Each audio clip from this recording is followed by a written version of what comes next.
Evening, everybody. Thank you for your patience as we waited for a full council, which Councilman Vera should be showing here for a momentarily. I'd like to call this meeting to order. Clerk, would you call the roll? Miranda. Here. Maniscalco. Here. Hurtek. Here. Young. Here. Vieira. Carlson. Clendenin. Here. We have a physical quorum. Thank you. Welcome to Tampa City Council. Motion to open the public hearing. We have a motion to open the public hearings. All those in favor say aye. Aye. Opposed? The ayes have it. We have to have public comment. Oh, we have to approve the agenda. And don't we? yes, anybody? Second. Okay, and I'm also going to add a presentation on brownfields ahead. I'm going to give Ms. McLean an opportunity to talk about brownfields, so FYI. Okay, we have motion to approve the agenda from Councilman Maniscalco, second from Councilwoman Hurtek. All those in favor say aye. Aye. Aye. Opposed? The ayes have it. Thank you very much. Anybody in the public wishes to speak to? What's that? That's not what he was saying. No, open, just general public comment. Do we Yeah. take general public comment for a night? Well, it was published that way. It's on the agenda. It was published that way. No, Oh, it says oh, public public comments on comment, okay. public hearings. Oh, there you only. go. Never mind. Okay. Disregard all the above. See, you know, everything is discombobulated because Councilman Vieira was not here. Let the record show that Councilman Vieira has arrived on North Tampa time. Oh, yeah. New Tampa time. Okay, very good. The public hearings have been open, but we're going to start with the presentation. Go ahead. Good evening, Council. McLean Evans, Assistant City Attorney. I thought it might be beneficial since tonight's agenda is completely brownfields hearings, and at least item 1 has generated significant public interest. Oftentimes there is some confusion about what a brownfield is, why we participate in the program, and I thought it might be beneficial to put on record some answers to those questions. I'll definitely keep it 5 minutes or less. The Brownfields Redevelopment Act was originally passed by the Florida legislature in 1997 for the purposes of eliminating blight and incentivizing investment in previously developed or utilized primarily industrial and commercial areas that either are contaminated or are suspected to be contaminated, because prior to that, economic incentives didn't exist to interested potential redevelopers to take on a property like that and deal with the expense of contamination cleanup. So the legislative intent stated in the act for the purposes of adopting it was primarily to address blight, incentivize community redevelopment over further expansion out into existing agricultural and less dense areas. So it incentivized increasing density and utilizing underutilized or often completely abandoned properties. Some of the incentives that exist in the statute range from a broad range of financial incentives and also legal liability protection. The reason the city requests, as both items on the agenda tonight are city-owned properties, generally is the particular financial incentive that benefits the city is tax credits for the amount expended to clean up. As a entity that doesn't pay taxes, the city still benefits because they can resell those on the open market and recoup some of the money that they expend for those cleanups when they buy these properties. And then there's also liability protection for any future cleanup or allegations by adjacent property owners and things like that. As soon as the property has been designated, and then in our case, the city has entered into an agreement called a Brownfield Site Rehabilitation Agreement, which in Hillsborough County is administered by the Environmental Protection Commission, the liability protection attaches. And so that is frequently why we bring these city-owned brownfield designations to City Council. Private entities benefit and have a lot of other financial incentives built into the statute and actually other statutes referenced. Some of them range from things like if they are also building affordable housing on the brownfield site, in addition to the tax credits for cleanup, they can get tax exemption on purchasing some or all of their construction materials. So all that to say, sometimes I think the public finds it very scary and thinks that a designation is meaning that there is something you have to be afraid of and avoid the site. Rather, it is actually a very beneficial program I think if you ask anyone on any side of the political spectrum, this is one of the few statutes that everybody agrees is in the public benefit. The developers like it because it provides them financial incentives. The people who want to make the world a better place and combat environmental justice and contribute to urban infill over urban sprawl also find it to be a very beneficial act. And that is it. Just wanted to get that on record. Thank you so much. And now on to item number 1. Thank you, Council. McLean Evans, Assistant City Attorney. Item number 1 is the first public hearing on the Brownfield designation for Royal Street. This is the first of 2 scheduled public hearings before City Council for a proposed Brownfield area designation of a city-owned property consisting of 4 adjoining parcels that are generally located in the vicinity of 1411 North Ashley Street, 103 East Laurel Street, 1200 North Tampa Street, and 1312 Tampa Street. This is also commonly referred to as the Army-Navy store site. The City of Tampa is requesting designation of these properties as a brownfield area to assist in the assessment and remediation of the environmental impacts that may exist on the property. Details of the designation have been outlined in a document entitled Staff Report on Royal Street Brownfield Area Designation, which is available for public review in the City Clerk's office. At the conclusion of the second public hearing, which is scheduled for June 18th, 2026 at 10:30 a.m. or as soon thereafter as possible, Council will have an opportunity to pass a resolution designating the Royal Street a brownfield area. Staff and I are available if you have any questions, and we have our entire environmental program management team here for you. Does council have any questions? Hearing none. Do you have to close the public hearing? No, because we still have one. Do we have to motion to close on this one? Yeah, did you take? We have a motion to close, did you- Councilman Miranda, second from, oh, Right, yeah, I was gonna ask, Well- were you counting public comment from when That's- you asked earlier, or are you No. going to do it with is this? there anybody in the public that wishes to speak to this item? Hearing none. Motion to close from Councilman Miranda, second from Councilman Maniscalco. All those in favor say aye. Aye. Opposed? Ayes have it. Since she acknowledged that everybody in the public is in her staff, I assume there was. Yeah, We saw that. but Yeah. you'd be amazed of the havoc if that weren't in the record. Yeah, that's true. That's true. Okay, very good. Okay. And you don't need a motion for this one, right? Because we do pass a resolution on That's the second correct. one. We Yes. can move on to item number 2, if that pleases. Item number 2, please. Good evening, Council. McLean Evans, Assistant City Attorney. This is the first of 2 scheduled public hearings for a proposed brownfield area designation of city-owned property consisting of 2 adjoining properties that are generally located in the vicinity of 1125 and 1127 East Twiggs Street. The City of Tampa is requesting designation of these properties as a brownfield area to assist in the assessment and remediation of environmental impacts that may exist on the property. Details of the designation have been outlined in a document entitled Staff Report on Madison Street Park Expansion, Proposed Brownfield Area Designation, which is available for public review in the City Clerk's office. At the conclusion of the second public hearing, which is scheduled for June 18th at 10:30 a.m. or as soon thereafter as possible, Council will have the opportunity to pass a resolution declaring Madison Street Park Expansion Brownfield Area a brownfield area. Staff and I are available if you have any questions. Does council have any questions? Hearing none. Anybody in the public wish to speak to this item? Hearing none. Can I get a motion to close? Move to close, Councilman Miranda, second from Councilman Maniscalco. All those in favor say aye. Aye. Opposed? Ayes have it. Councilwoman Hurtak, Can she have a moment to introduce her team? would you like to introduce your team? I would love that. Thank you. Come on up, guys. Get on camera.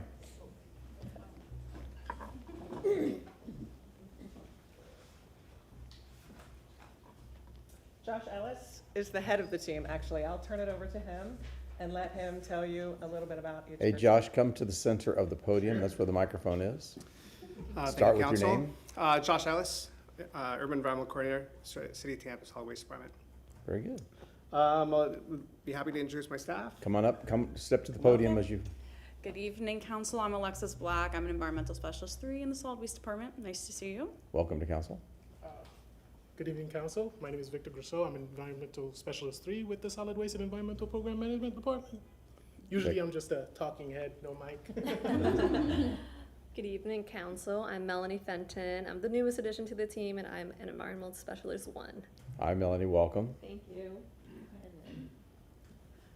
And this is Claire Craven. She is the legal department's legal intern for summer 2026. Just started this week, and she'll be with us on Tuesday, Thursdays until August 7th. Y'all look like you could be related. We aren't.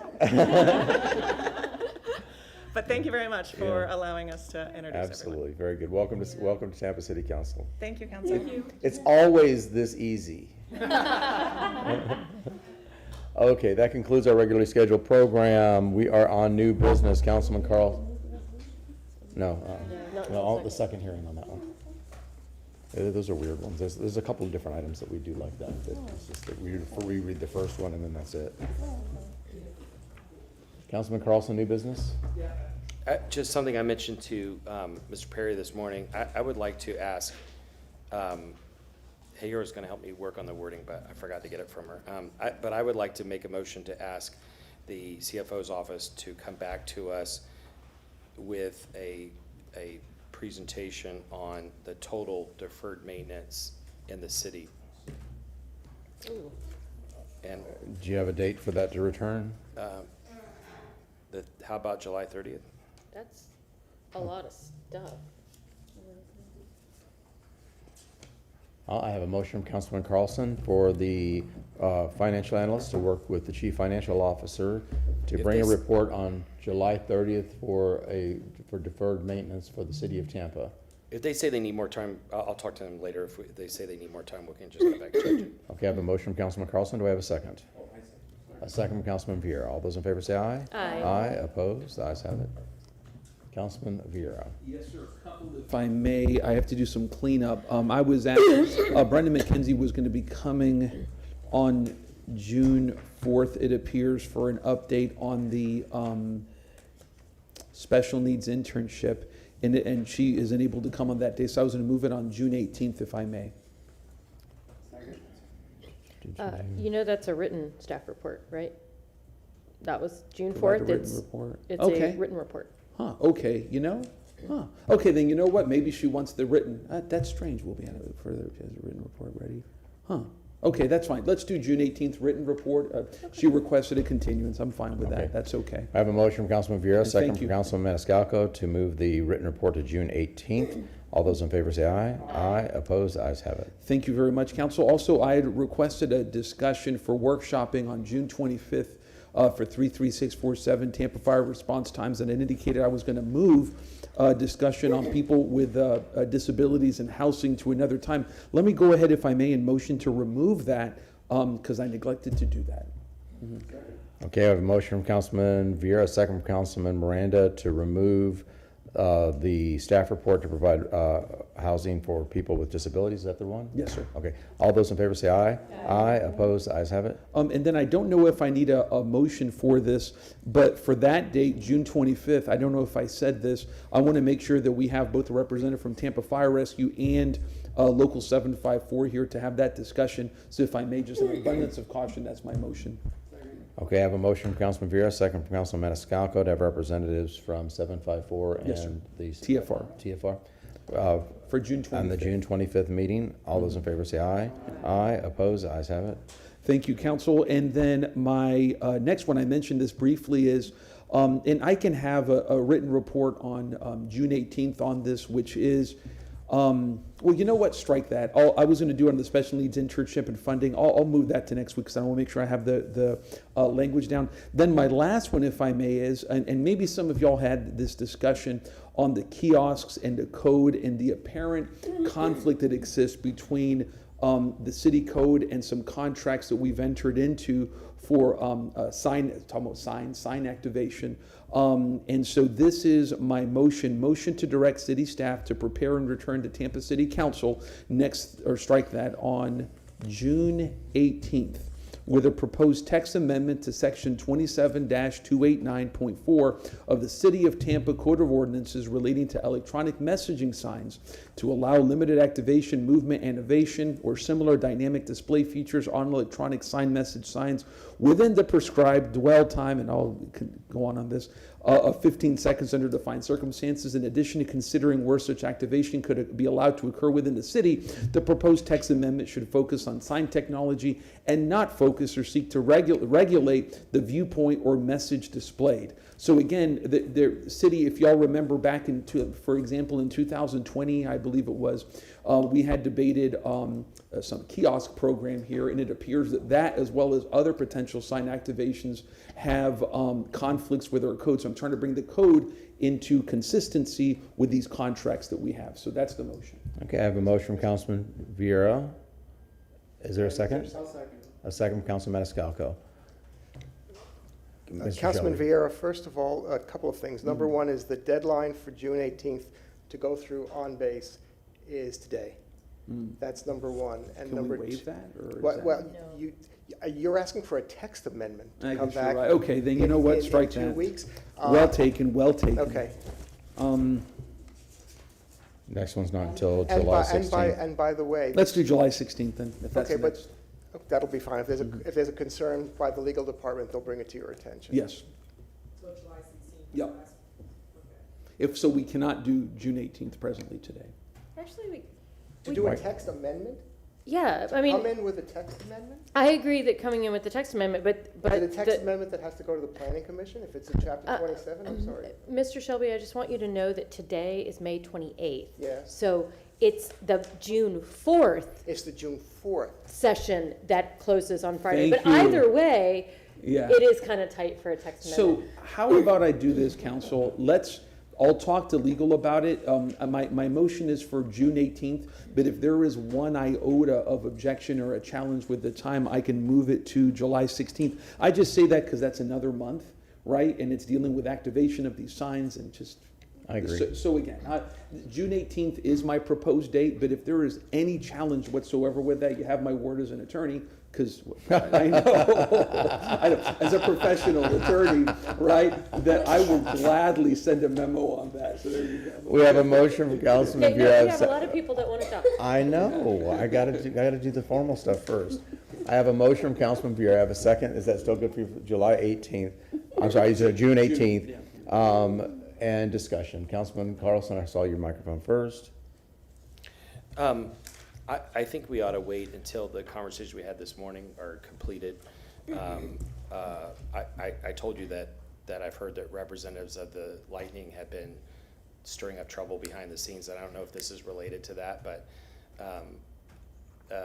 the Lightning needs to get control of their consultants and let them play a level playing field with the rest of the people in the community. And so if we're going to discuss allowing moving signs, which I think what you said, we need to do it in a comprehensive way for everybody, and it should be part of the conversation that the Downtown Partnership is having. It shouldn't be separate because the consultant for the Lightning is upset that they lost. I don't think this is, I mean, well, I don't know, I think that's a unfair accusation reference to Lightning, because this is about the kiosk, which the Lightning has nothing to do with. May I respond? Whatever No, you it sounds like they're saying, and I haven't talked to them, but I hear whispers in the community, which is really frustrating. You know, if they, like I said, if they have concerns, the Lightning should come here. Don't send your consultants out whispering in the community and trash talking people. But it sounds like what they're doing is saying, well, now that you made us shut down ours because it was being run illegally, and maybe even allowed illegally based on what I've heard from former staff, then now we're mad because some other people get it. And so there's going to be this tit for tat, and we need to stop the childish behavior. We need to stop this high school game that's happening out there. These are serious dollars and Councilman serious Carlson, policies. I don't know if that's really appropriate for this motion. Okay, but what we're doing is we're jumping ahead with something that is not part of the regular process. No offense to my colleague, but we went through a whole discussion this morning about what the policy should be overall in downtown, and we need, why are we jumping ahead of that? Now we're looking at a comprehensive solution, and then let's just add the motion part of it in it if it makes sense. I showed the example with the cat, so obviously I'm in favor of having motion in some way, but let's handle it systemically instead of a one-off thing. Councilwoman Hurtak. My question is, we've been told that there's a sign, that we have an agreement with the sign companies. And so that's what I don't understand. So that they got up this morning, I mean, Councilman Miranda talked about it. So this to me impacts that as well. So I do not understand how this can come forward without us solving that. So that's my concern. I'm also uncomfortable not just doing it all.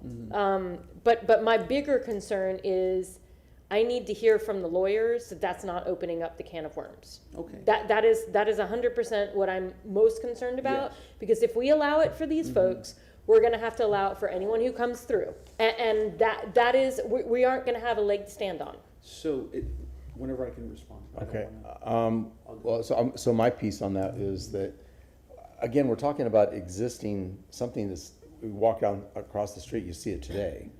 But it was approved in 2020 and it shouldn't have been. Again, so, but what can we do as a council now to, what's the terminology when you try to right a wrong, what's the legal terminology? Literally what we were doing this morning is how I know, you solve it. but I'm saying, but we can do this little bite of the apple without having to deal with the bigger comprehensive, because that's just, You cannot do that. why not? Mr. Shelby. You can't just make a law when you want to make a law and then not let other people be a part of that law. We're going to have people coming to us saying, well, they got to do it. I think we're opening up a Pandora's box. I don't have a problem having the conversation of doing it, but I want to hear from the lawyers. I would prefer them come to us first and talk about it and reassure us that this doesn't open the legal can of worms. And if that happens, I don't have a problem with it, but I want to hear from the lawyers first. Mr. Shelby. Mr. Chairman, Martin Shelby, City Council Attorney. In the time that I've been sitting here, it is very, very, very unusual, but it's happened recently with this council, that during new business, a motion would be made to do a text amendment to the City Code of Ordinances. And particularly with what happened this morning, I was concerned about where the discussion was going, and I'm sorry that I had to interrupt, but I did. But you do have a rule that I have every good reason to believe that this matter is likely to be in litigation at some point, unless the attorneys tell us otherwise. And council has a rule to that effect. We had the legal department represented here, and they didn't shut down your discussion. You had a very productive discussion. But I would say, with that attorney coming on board who's going to be talking with them tomorrow, it would be my strong recommendation that council not rush this and give the attorneys and the legal department an opportunity to best advise this city council, because with all due respect, there are unintended consequences in everything that this city council does unless you are apprised of them.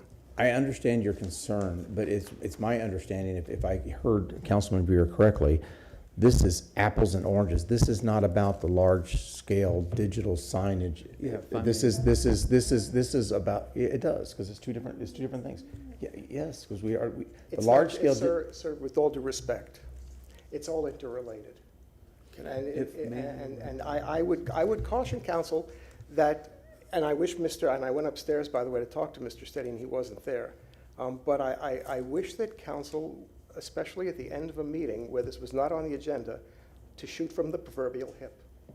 Mr. Beer. Thank you very much, Mr. Chairman. Mr. Shelby, very briefly, could you recite what that rule is? Is it for ongoing litigation that we may not speak on it? Well, I'll give you the rule precisely. Yeah, just a rule. Put your mic back on. Thank you.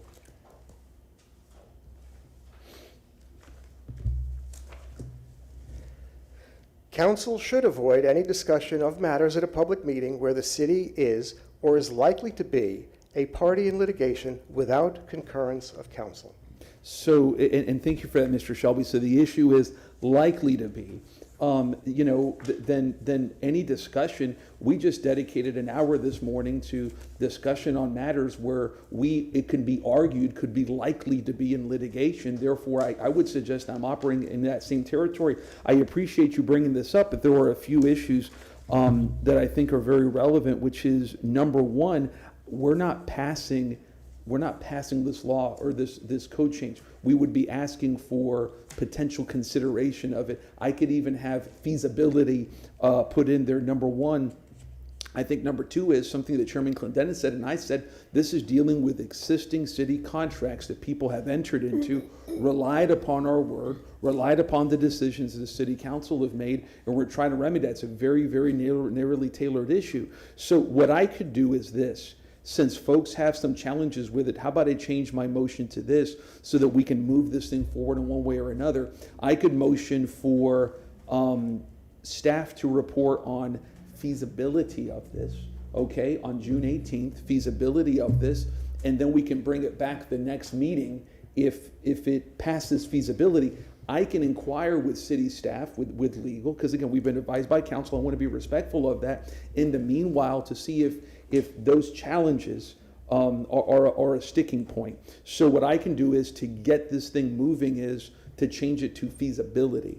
And then I can look at it again next week once I've talked to council. Councilman Carlson. Yeah, Councilmember Hurtak mentioned the settlement agreement. I talked to 2 or 3 of the companies that were related to that, and they described to me how they thought that those kiosks should have been included in the settlement agreement. I don't know, I'm not a lawyer, and I don't know if a judge is ultimately gonna have to figure that out, but if somebody decides that, our legal department will give us advice, and then we'll either get sued or not get sued, I guess, and there are multiple parties involved in this, but if it's not, if somebody decides that it's not included in the settlement agreement, then there's nothing wrong with it. And by the way, the lawyers, to my knowledge, vetted that whole thing when we passed it a few years ago. But what I would recommend, I'm okay with discussing it. What I'd recommend is put it adjacent to the discussion of whenever the downtown partnership is coming back. Why not have it all part of the same discussion?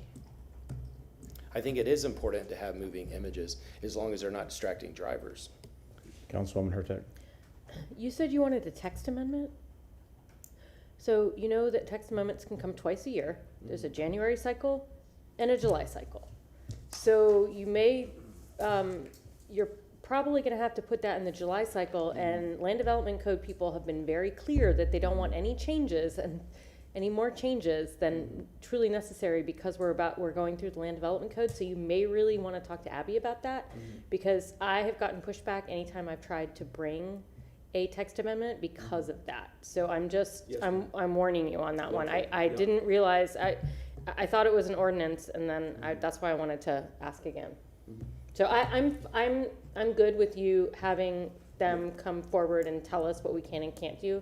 I think that's a good place to start. I'm down with that. Okay, so can you restate your Okay. Yes, sir. So let me put this properly, which is my aforementioned motion is, I would take the motion I made before, which I will restate in its entirety, but this is going to have city staff, city legal come to us on June 18th to report on the feasibility with the concerns that our attorney, Mr. Shelby, has raised, which I respect, and I want to be obviously be respectful of, on city staff preparing a proposed text amendment to section 27-289.4 of the City of Tampa Code of Ordinances relating to electronic messaging signs to allow limited activation, movement animation, or similar dynamic display features on electronic message signs.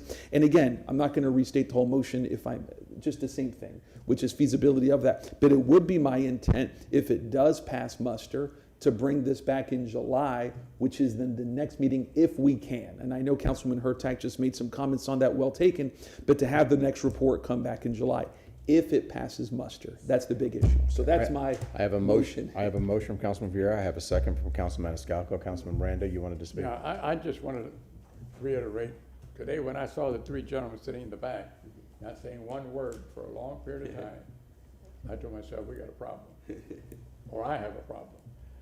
And then I started winding my head back to 15 or 20 years ago. What happened?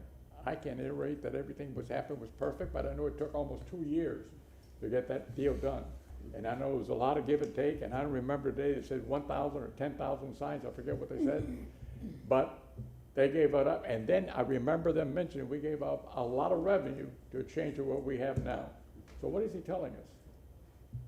Without telling us. How much revenue did they lose? How much revenue we're going to get sued for. Okay. That's what I took out of it when I got home, and I realized, got sat back and said, okay, what happened? What happened is this. So I'm not saying they are or not, that's up to them, but anything can happen in a lawsuit. You can win, you can lose, or the court says, I don't want to hear it, I guess. So those are the 3 things that can only happen in a lawsuit. But I sat here very calmly and listened to them. And the voice that they spoke in, very calmly, very not raise their voice so calmly, that means they know what they are doing. Yeah. They ain't, and my counselor advisor saying, you're right, you don't raise your voice, you don't yell or make people nervous. No, very calmly they laid it down. So that tells me beware of your wallet and may be going away. I don't know, I found the Clear Channel guy to be a little bit of a, We'll see what happens. yeah, he did not come across well for me. He left a sour taste in my mouth. Ninja confidence. But what they're saying is that we gave up 10 billboards for one of these, and he didn't say. I don't think he said what the revenues were on the other 9, but he did say on the one. But I can understand if you have 100 billboards and now you have 10, that you might be frustrated. Now other people get to come in and build what they want.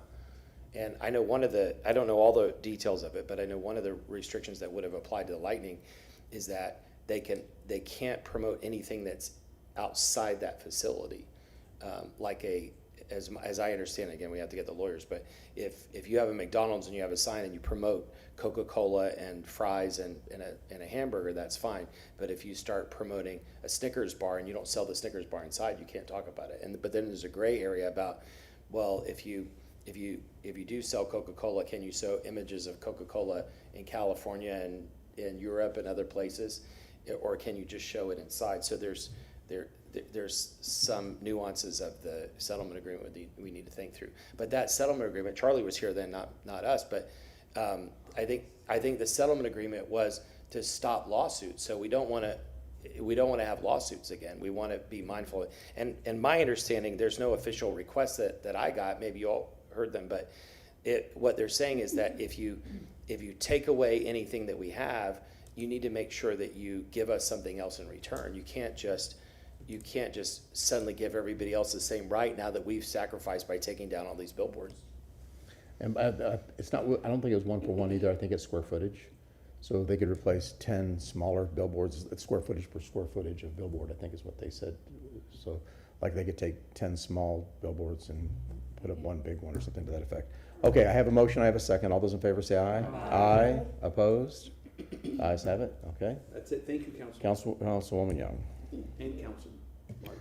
I have 2 motions and then just some updates. My first motion is I move to make a motion to present accommodation on July 30th, 2026 to celebrate the high school Afro-Academic Cultural Technology and Scientific Olympics, also known as AXO, national competition winners. I think there were 18 that went. I think that's the number that Darlene said, but that's my motion. I have a motion from Councilwoman Young, a second from Councilman Maniscalco. All those in favor say aye. Aye. Opposed? Ayes have it. Okay, and my second motion, hopefully, I think this date works, but if not, I have a second date. I move to make a motion to present accommodation on July 16th, 2026 to the TOBA Leadership Institute, celebrating 7 graduating cohort classes since 2020. Okay, we have a motion from Councilwoman Young, a second from Councilman Miranda. It looks good to me. We can do 3, right?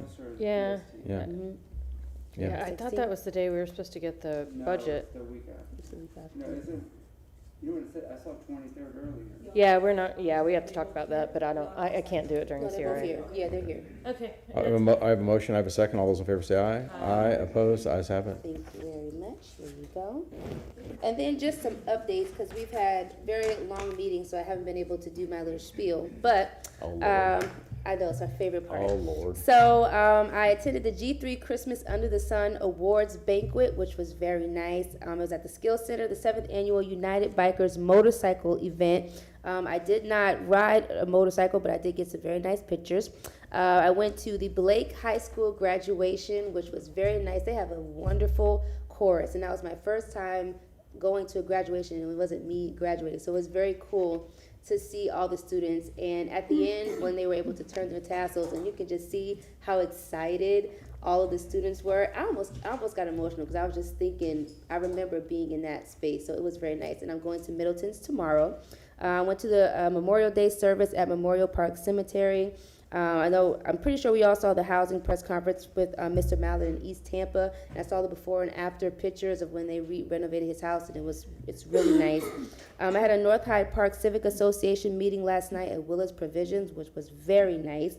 And also, myself and Darlene have been kind of just talking to youth in District 5, and some of the things that students have been telling us what they would like to have for the summer, what they would like to see as pool parties. They would love to be able to have access to water because it's hot, so being at a pool party, either like a teen club or a youth party, as well. And then also one of the needs that was identified was transportation, because sometimes you have children that are either in two-parent homes and both parents are working, or single-parent homes and that parent is working, and so they cannot get to the park if it's not walking distance. So that's all. Very See, good. that wasn't bad. No, that was great. Thank you. Can you mention- Everybody did that. No, it's my idea. Nobody else can do it. Yes, ma'am. Okay, so we currently have 2 upcoming staff reports about Station 24. One is scheduled for June 4th, 2026, which is a written update to include the date for a groundbreaking, and the other is an in-person report scheduled for July 16th, 2026 to present the GMP for Station 24. Ms. Kopesky has confirmed that Chief Tripp is ready to present all of that information. So I move to change the written staff report for June 4th Second. to an in-person report, and this has already been cleared, and to combine this staff report with the one scheduled for July 16th, 2026 to present the GMP for Fire Station 24. So moving it to July, is that what I heard? No. Okay. We are moving the GMP presentation, which is July 16th, to June 4th. They want to do it early. Okay, They have the information. got it. So we're moving it. So right now, I have a written staff report on status of Station 24 from Councilman Vieira. I want to move that to a staff report, which will include the GMP. Okay, so we're gonna move from the June 4th item under written staff reports, item number 2, we're gonna move that to In person on June 4th. in person on June 4th. Okay, Then to include the GMP conversation. And then after this motion is passed, then I will take the to remove 16th it. one off. Okay, good, that was gonna say Yes, 2 motions. I've Okay. got 2 motions Got here. it. Okay, very So I good. gotta do one first. Okay, we have a motion, and is there a second from Councilman Miranda? All those in favor say aye. Aye. Aye. Opposed, ayes have it. Then Clerk, I'm- you got that one? She has it, it's all She already- written, oh, she's you already gonna got get it. it, Okay, good, she's okay, gonna good. get it. Oh, I'm sorry. Then That was my question then. I move to remove the GMP presentation scheduled for July 16th from the calendar. Second. We have a motion from Councilwoman Hurtak, a second from Councilman Maniscalco. All those in favor say aye. Aye. Opposed, ayes have it. My office received this email from Kelly Austin, the Director of Human Resources, which read, "The ATU trustees have advised us that they will not be moving forward with ATU Employee of the Month until further notice. They are internally going to evaluate their process and will advise us. So please ensure it is not scheduled on the upcoming council meetings." I am very disappointed to hear this. This is not what I like to hear, but this came from the Director of Human Resources, so I figure we should respect that. This kind of breaks my heart, because I really feel like Yeah. the ATU employees are the ones that really, I think it's really exciting for them to get the commendation. So with a heavy heart, I move to remove all future ATU Employees of the Month award from the calendar until the ATU trustees notify us otherwise. Question on the motion, if I may. I have hold on a second. I have a motion from Councilwoman Hurtak. Second. Is there a second from Councilman Miranda, Councilman Vera? Can we, because I started this when I was chair in 2019.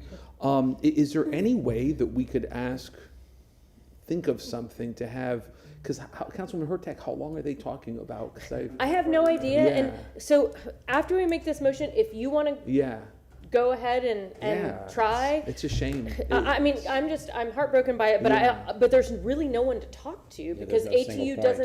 doesn't, right now, the ATU trustees are in Chicago, I believe. Yeah. And so they don't really know how the city runs, and they have a ton of other unions. Like, I get it. I'm disappointed, but I get it. And there's no other single point that covers all of that swath Yeah. of employees. So how about this? If I'll make my fifth motion for tonight at the end, if I may, on that, because we should continue. I that. agree. Yeah. So if you have a way to do it, Yeah. I'm more than I'll happy think to about it support right you now. on that. Yeah, okay, we have a motion from Councilwoman Hurtak, a second from Councilman Miranda. All those in favor say aye. Aye. Regretfully, aye. Yeah, exactly. I think all of us are regretfully ayes there. Is that it? Yep. Councilman Maniscalco? I have nothing, but anybody have any birthdays coming up? You know of anyone? No? We'll wait till next week. 18? I'm good, thank you very much. Wow. Councilman Miranda. Thank you, sir. I would like to make a motion for Mayor Jane Castor to present the fiscal year 2027 budget on July 23rd, 2026 as a special call session prior to the CRA regular session that begins at 9:01 a.m. I'll second. So, July 23rd. July she 26th. wants to do it before the CRA? Yeah, I guess it's tight for time. I'd rather have it on the 30th. Well, I think that combining the budget conversation with the CRA, with the evening session, which is the rezoning night, is crazy. Well, let's see what's on the CRAs right now. If we lock the CRA down. But we can't, because that's where we're gonna be talking about the budget. That's the budget conversation, isn't it? July's budget. And that's gonna be a more in-depth conversation this year. It doesn't say anything. It's not scheduled there yet. It's not scheduled yet, but that's the time we do it, every year. Yeah, we can. Well, So next week is regular session. this is a presentation of budget. You have two more. You have the first reading of the budget and, Well, and yeah, that is just a September 8th. presentation. That's a quick, that's. But it's not quick. We always have He makes the questions. presentation. It's a We have long questions thing. and answers. But I mean, it's not like it's an all-day thing. I It's don't just, think it is. it's An like hour. probably an hour. But usually, last year, we limited the number of items on the agenda to 3 because of it. It's a long period. It takes a long time. I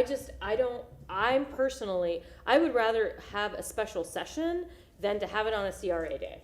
I think we have a lot to discuss in the CRA, and I think it gets us started late, and then we're gonna be going, and, I mean, evening session is gonna be crazy. I just think that's a really bad idea for us as a council, because we're gonna end up working more than 12 hours, and I hate being at the end of an evening session and not being clear-headed. That's not fair.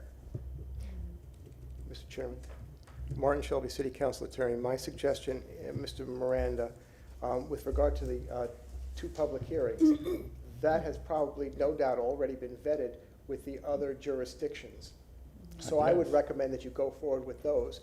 With the other, if you could hold it a week, but I should say that if you do a special call meeting, it would have to be noticed as a special call meeting. You'd also have to take a break between it in order to change the clerks and the like. That's fine. We know how to do that. We know how to do that now, don't we? So my question is, why can't we do it on the 30th? There's nothing on the 30th. Because that hasn't been cleared with the administration, who's going to be doing the presentation. Regular meeting, so we can still make a motion. July 30th. I mean, if it can't be the Well, 16th, which is I'll fine. take July 30th down and see what happens. We can always change that. And ma'am, Mr. Chair? Councilman Buer. Yes, sir. Just for the 23rd, in case of council acting as CRA thinks there's too much, I have an item there. I can move it to the following month just to make room on it. Because again, if it's on the 30th and the mayor has a conflict, God only knows. But again, I'm glad to move on something on the 23rd just to cut a little bit of that time. Whatever you decide is fine with me. Do you want to hold it until next Thursday? Because there's still plenty of time to schedule it, and so we can check with the administration.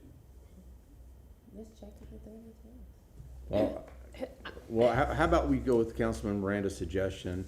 We schedule it for the 30th. If there's a problem, we can come back. I think that's better.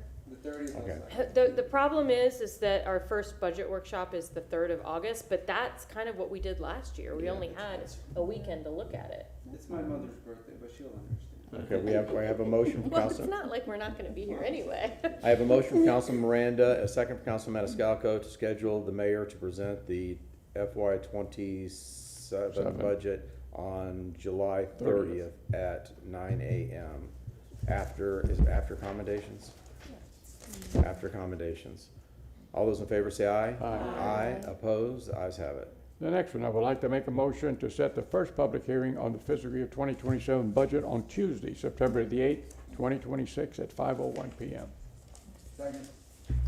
I have a motion from Councilman Miranda, a second from Councilman Maniscalco. And that's our previous, we already had that blocked, right? Yeah. All those in favor say aye. Aye. Opposed? The ayes have it. Thank you. The third one, I would like to make a motion to set the second public hearing of the fiscal year budget 2027 budget for Tuesday, September 22nd, 2026 at 5:01 PM. I have a motion from Councilman Miranda, second from Councilman Maniscalco. All those in favor say aye. Aye. Opposed? Ayes have it. Now, two separate motions. I would like to make a motion to present a commendation to the Florida Courier in celebration of being named one of USA Today's 2026 10 best aquariums in the country.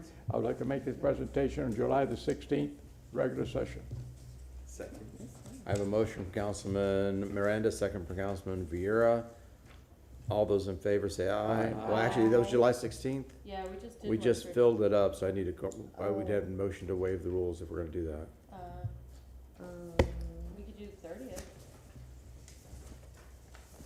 You would do it on the 30th? That's the budget. I'm going on any day. I don't care about them. They show up, they show up. I mean, I am. Yes, asking me, it isn't me. What if they do?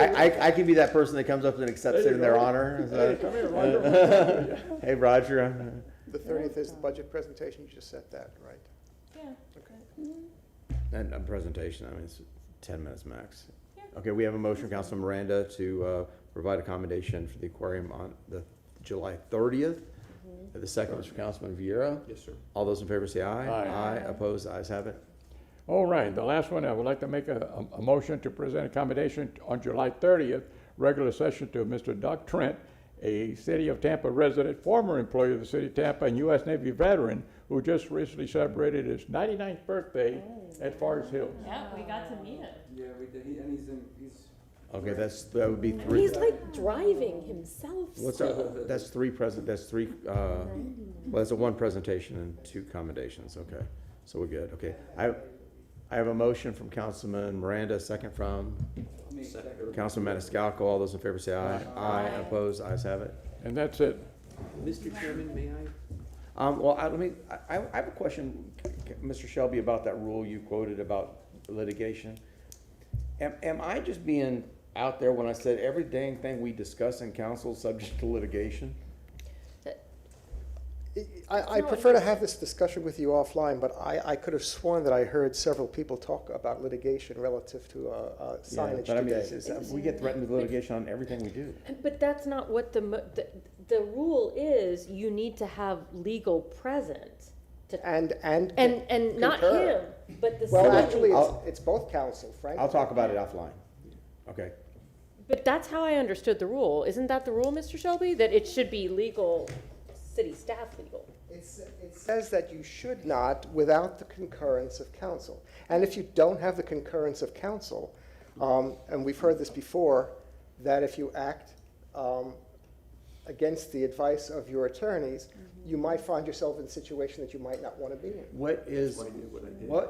Can you tell me what the background on that was? How that rule was implemented? Yes, but it's approaching an hour into the meeting, so what I would do is rather than have this Okay, conversation. well, I'll do it offline. We'll do it offline. I was gonna do it for the benefit of everybody, but they don't need to know. Just kidding. Okay, please. Councilman Vera? Yes, sir, thank you. So So much what for I'll, 15 next meeting. week, there's gonna be, an administration update, correct? I mean, it's always on the schedule. Okay, yeah, I would assume. So my motion is this, is to have Chief Bennett or whoever comes to discuss with us how we can, until things work themselves out at ATU, a mechanism for an employee of the, I guess it is of the quarter, whether it's, I mean, my idea would be to have HR talk about it. Maybe we go department through department. We do 1 month this department, the other month, but just to keep it going, because that's important. Unfortunately, because they are still a recognized bargaining unit, that would have to go through the unit, the bargaining unit itself would have to bless that. It could not be an ATU deal now. Oh, I know that, And yeah. it can't even include any of the bargaining unit members without it being negotiated. So- And if that, I'm assuming that that was, as was read by you, Kelly said that was transmitted from the Yes. the representatives from the bargaining unit, and that kind of shuts everything down. But so this wouldn't be under ATU, this would be a whole different But it can't creation. even be there, anybody they recognize, so labor law, if, it's because ATU is the official representative that represents all of those employees, you can't do things unilaterally. Management can't do anything unilaterally like that without going through ATU.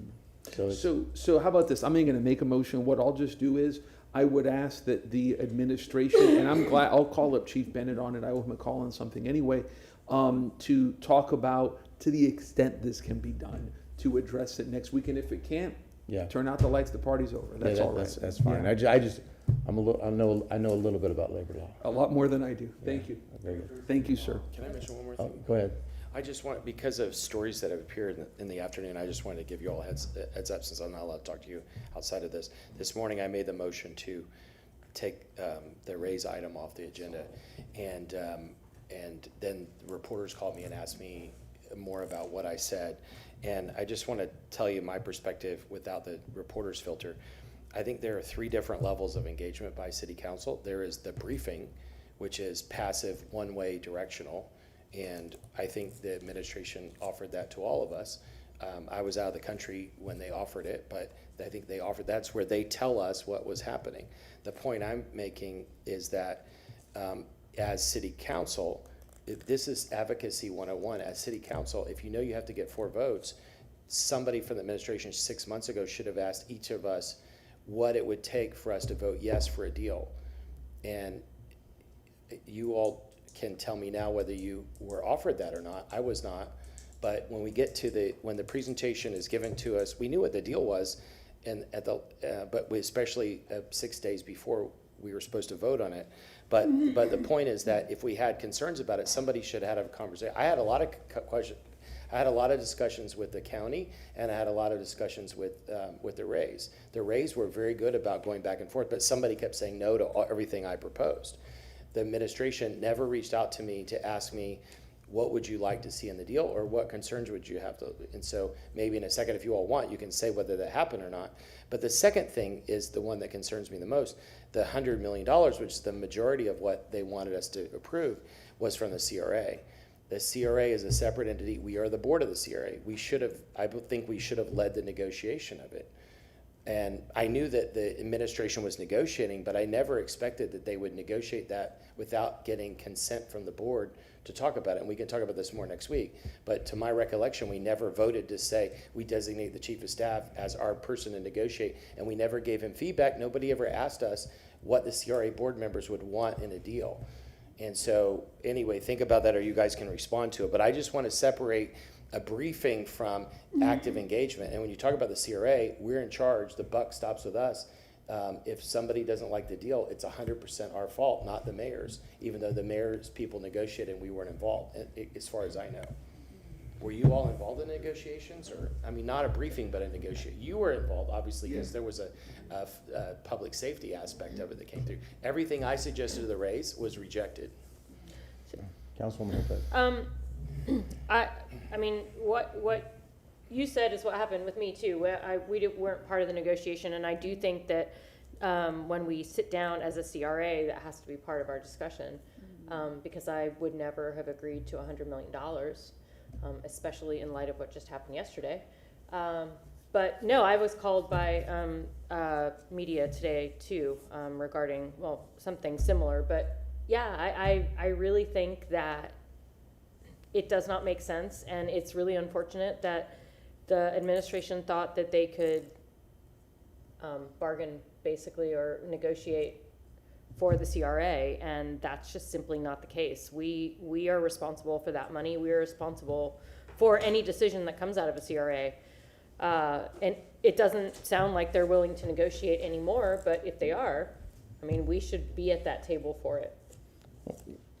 Okay, one, I would caution taking one clip from the news media as a official position of an organization, especially on such a consequential deal. I think that one quote from Ken has been greatly exaggerated or taken out of context. But on the no, I was not a part. But I mean, I kept myself apprised of everything that was happening because I was making those phone calls. I mean, I called the county representatives, I called city staff, because obviously I took my position on the TSA seriously as well. And of course, being chair, I felt that was. But the administration never asked you, what would you want to be in a deal or not be in a deal? No. Charlie was going No, to say. we don't negotiate that. I mean, But well, and maybe this is I mean, I think you have to bifurcate the thing. There's two things. One, the council position, of course, we're part of the city government, and then the CRA thing. I think your point is very well taken. I think So I would guess that everybody is kind of like, oh, you know, maybe a little bit of regret on that stance. Because what happened, you all may not watch, Charlie probably doesn't watch social media, but people were making fun of city council and say, how are you all so stupid that you don't know what the deal is? It was publicized. Well, we could read about it in the paper, but we were not part of the negotiation. So Well, again, I think that there's two different things. One, I want to remind people that the non-binding MOU that was reached did say, reference the CRA portion of it. It was only the portion that was being developed that was going to be used to pay back the $100 million, not the general Drew Park CRA.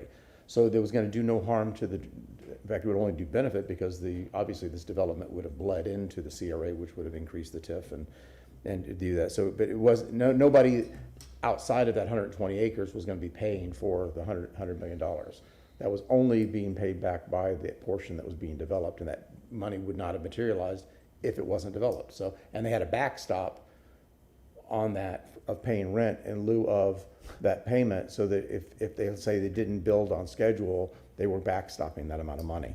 But again, this is all discussion that doesn't need to happen tonight, because I promised everybody we'd be out in 15 minutes. But yeah, I mean, I think point taken on the CRA of that is not a part of the administration, and there probably should have been discussion.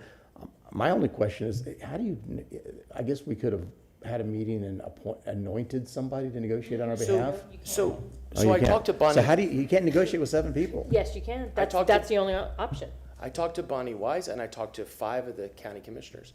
And what they do is she talks to each one of them, and then when she thinks she has 4 votes, she brings something before them. What this administration does is they don't care. They'll put things in front of us to dare us to vote no. Like the mayor said the other day, I can't believe that anybody would be stupid enough to vote against this. Well. And it shouldn't be a political thing. It should be a discussion or a negotiation. But the CRA is more like the county. It's not. We're not sitting as city council. The charter allows the mayor to negotiate contracts for the city, but not the CRA. So how would you see that happening if? And this is again, for tomorrow we have let's take the race out of it. We have another thing that has to be negotiated with CRA. How does that work mechanically? Educate me. Cedric was not involved either, and so how could you? But is he authorized to negotiate on behalf? He's the executive director of the CRA. He should have been involved. Well, So what ideally would happen is that whoever's in Cedric's position should be going to each of us. They can't compare notes and share information, but they should go to each of us and talk to us about what we'd want and not want in a deal, and then they take that back. And separately, we can talk to the Rays, and then if the administration wants to appoint the chief of staff to be the negotiator, then they need to come to us and ask our permission to do it. Cedric does not have the time to negotiate. I don't think that's a good idea. well, that's not on the. We don't need to talk about that tonight. This is the final word. Final word. Well, I'm not gonna say the final words. Somebody else may be the final words. I mean, your last words. Yeah. I'm not saying the final words, leave me alone. But what I'm saying is this, you know, they understand what they were doing. We understood what we were doing. So where's the problem? The problem is that they didn't factually say it exactly how we thought they were going to say it. They leave out the 122 acres that's worth over $500 million, $500 million. Like it's not part, they say I'm giving 55%, they're not, because they're not counting that land that they're getting, and they didn't count the $50 million that they received from the state government, from Tallahassee. They got that $50 million, I guess, because that's what the paper said. So when you look at all those things, who is factual, who's right and who's wrong? I don't know, but you're right. When she said 7-0, they should have passed 7-0. I told her a week before that I was not going to vote for it. So it should have been 6-0. Unless they were racing horses. Yeah. Then it was 7-0. Okay, motion received, file, Councilman Maniscalco, second Councilman Freer. All those in favor say aye. Aye. Opposed? Ayes have it. Thank you very much.